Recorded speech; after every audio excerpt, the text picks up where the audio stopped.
the state police and the local police and all the forces have been doing in communities like Ferguson, Missouri.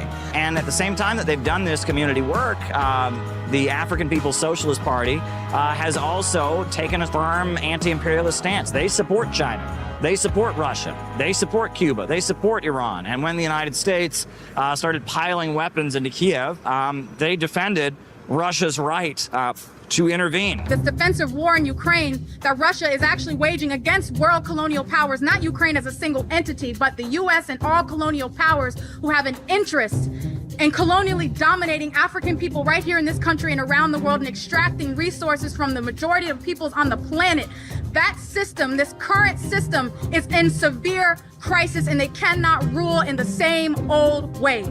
Because of that, their homes were raided. Then months later, the federal government came out with an indictment, and it's charging them with being Russian agents. And it's trying to allege that the election campaign that they ran in St. Petersburg, Florida, was somehow interference in the U.S. electoral process. 4 activists associated with the People's Democratic Uhuru Movement and the African People's Socialist Party have been indicted by the U.S. Department of Justice. The indictment from the U.S. Department of Justice accuses them of spreading Russian propaganda and cites simply some web conferences that they had, some Zoom meetings, some emails they sent out, as well as the fact that they have run routine election campaigns. Is this of concern to the Secretary General as an attack on human rights, freedom of assembly, etc.?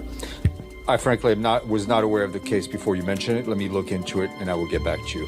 What's going on in Africa is directly connected to what's going on here. What's going on in Ukraine is connected to what's going on in Harlem. You know what I'm saying? It's an international global economy that's all connected. Because they go to conferences in Russia, this constitutes Russian meddling in the elections. The whole thing is ridiculous. It's completely, utterly ridiculous. They've been running these campaigns for years, since before I was born. Back in the 1970s, they were running people for office. Their platform of reparations, I mean, Marianne Williamson, she's a major Democrat candidate. She also says she believes in reparations. I mean, it's not a unique message that they have in that sense, but they have been targeted because they're doing what you're supposed to do. I mean, you know, at all of our meetings, we have a picture of Fred Hampton up on the stage because Fred Hampton, he built a free breakfast program. He organized what he called a rainbow coalition, uniting low-income people, white, black, brown, Arab, Latino, into one organization, you know, trying to build up community empowerment, trying to do community service projects while teaching Marxism and socialism.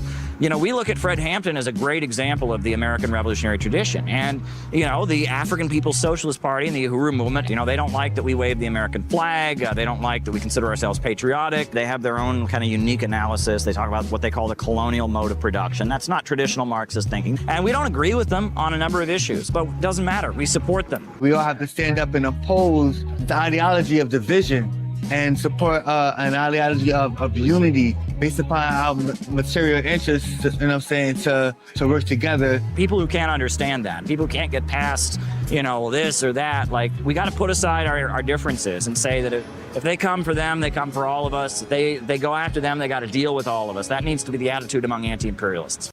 And